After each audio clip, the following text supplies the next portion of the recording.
Hey everyone, welcome back to my channel. My name is Jose, but you can call me Juice, and I hope you guys are having a great motherfucking planty day. So today we're just going to be doing a bunch of plant chores, so if you'd like to join me for that, please make sure to stick around, and also feel free to complete your own plant chores while you watch this video. But before we get into all of the plant chores, if you didn't already know, I'd be uploading plant content here every Wednesday, so if you'll be looking for that, I got you, and you should definitely think about checking out my other videos. And if you already have, why not click the subscribe button, especially if you love plants, because that's literally all I talk about on this channel. And if you guys enjoyed this video, don't forget to leave me a like or a comment. I really love chatting with you guys down below. But anyways, let's just get right into these plant chores. Alright guys, so first up we're going to be taking care of my maranta, which has been battling mealybugs. Yeah, they're pretty nasty, so I really want to get rid of them. Despite having mealybugs though, the plant is still doing pretty well. Like, she's still putting out new leaves and stuff, but I want her to thrive. So my plan today is to give this plant a nice little mealybug bath. First things first, I gotta take her out of the pot she is already in. So you guys actually saw this plant in my last video because she is in a self-watering setup. I'm gonna keep her in the same setup or whatever, but I just want to refresh her soil because there could be mealybug eggs and larvae within the soil. So yeah, I just want to make sure everything is eradicated.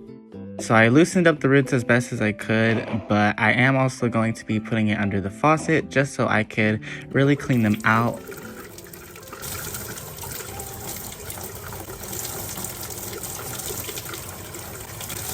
This will hopefully help wash away anything that is already in there.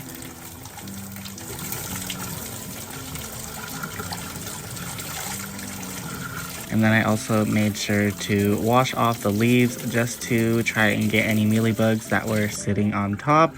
This is how she is looking after rinsing her off with the water. I got a pretty good amount of dirt off, but there are still mealybugs to deal with. So what we're going to use in our little bath mixture today is this 50% isopropyl alcohol.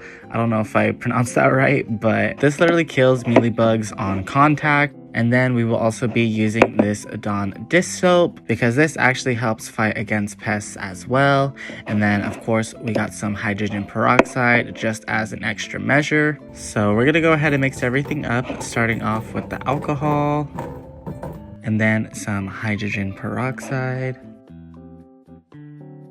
And then lastly, the Dawn dish soap.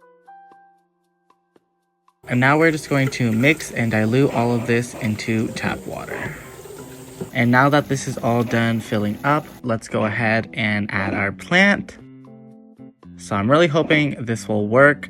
I'm going to go ahead and let her soak for maybe like 10 to 15 minutes. I did go ahead and scrub her down with a toothbrush just to get rid of any mealybugs I could visibly see. And while she was soaking, I did also go ahead and clean the pot she was in as well as the marbles. But after she was done soaking, all that's left to do is to repot her. So let's do it. And bam, she is looking beautiful. So I'm hoping this will help my mealybug problem. I'll definitely make sure to update you guys in the future. But let's go ahead and move on to the next chore.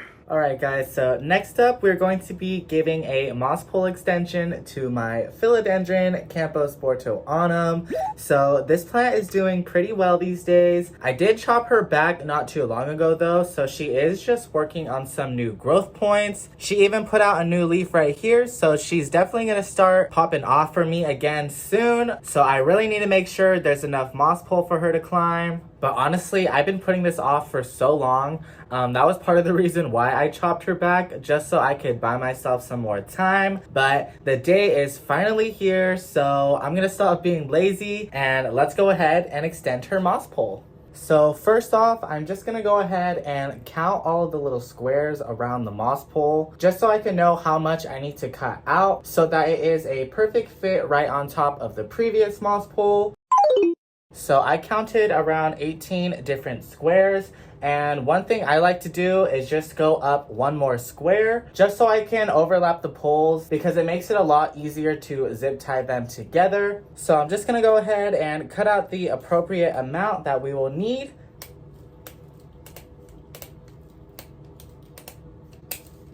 So it's gonna make her about this much taller. Let's go ahead and get this all situated. So I need to go ahead and turn this mesh into an actual moss pole before I can attach it. This is a pretty simple process. So basically all I'm gonna do is just put some pre-moistened moss right here into the mesh, and then I will zip tie it all together so that it creates our little moss pole.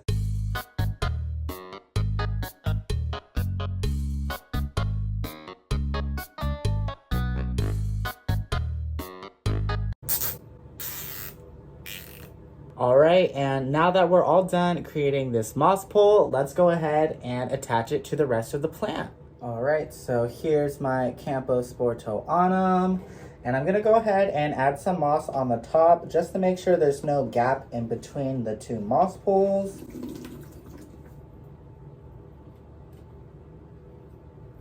Now let's go ahead and add our extension.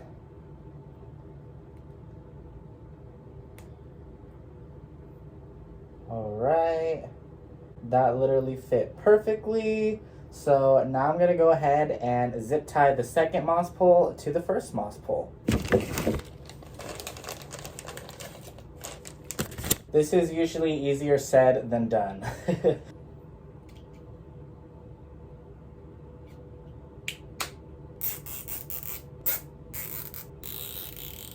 All right, so this is how my camposportoanum is looking with her moss pole extension. I think it turned out really good, so I'm super excited to watch her continue to grow up it. But let's go ahead and move on to the next plant chore. All right, guys, so next up, we're gonna be taking care of my philodendron bipennifolium.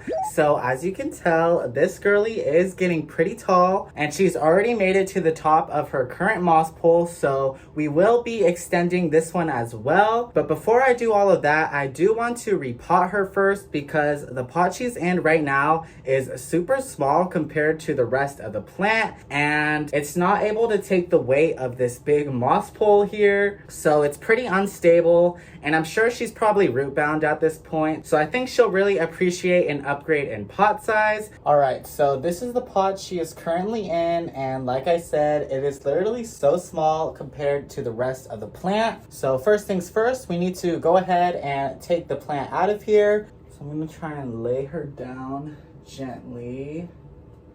I'm gonna balance her with my hand.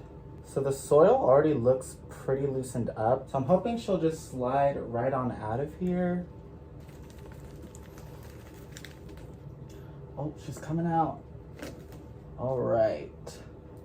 So her root system is actually a lot smaller than I was expecting it to be. I'm hoping the pot I'm gonna put her in isn't too big.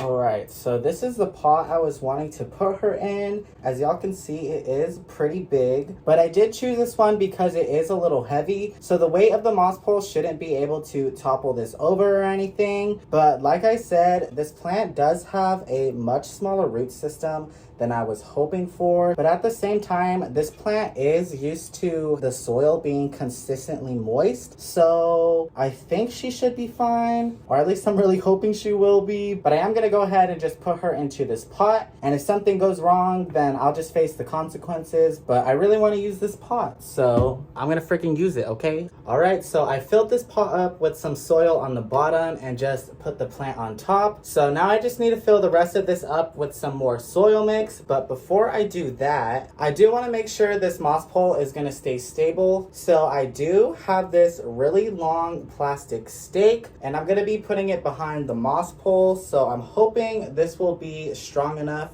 to keep everything up. So I'm literally just going to put it right behind where I have it situated right now.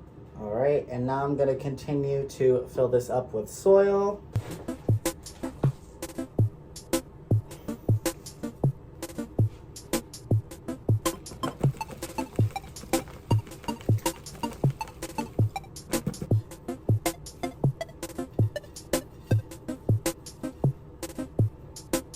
All right, so I'm gonna go ahead and zip tie the plastic stake I put in here to the moss pole just so it can really help keep everything up.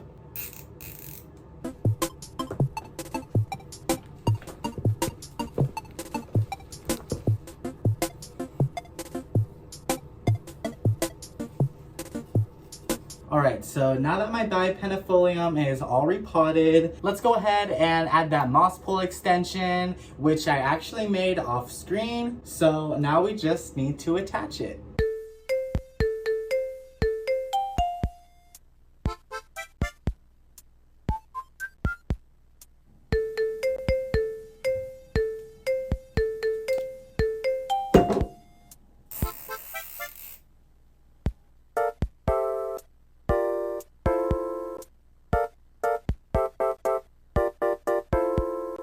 Alright guys, so originally I planned to repot a couple more plants with y'all, but unfortunately I'm basically like all out of my soil mix and I don't have enough supplies to make more right now. So we're just gonna go ahead and jump right over to the last plant chore of this video. So basically I just really want to vacuum my plant room because if I'm being honest, I really don't vacuum in here. And that's because I just have so many plants on the floor and like not super organized. So I know it's just gonna take like a lot of effort to really get the carpet clean in here. But today is the day I'm going to clean everything up. But anyways, let me stop talking about it and let me actually start doing something.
Alright guys, but that's gonna go ahead and end this video. So I hope you guys enjoyed watching me complete all of these plant chores. If you completed any of your own, please let me know down in the comments. And if you enjoyed this video enough, you can go ahead and leave me a like. I'd really appreciate it. I am a little sad I didn't get to repot everything I wanted to today, so that'll probably just be something I'm gonna have to do off camera. Or maybe I'll do a video where I'm just repotting a bunch of plants. If y'all want to see that, let me know. And if you didn't already know, I'd be uploading plant content here every Wednesday. So if you'd be looking for that, I got you. And you should definitely think about checking out my other videos. And if you already have, why not click that subscribe button? You're already here. But that's pretty much it. So I hope you guys have a great rest of your Wednesday. And I'll see you all next week. Bye.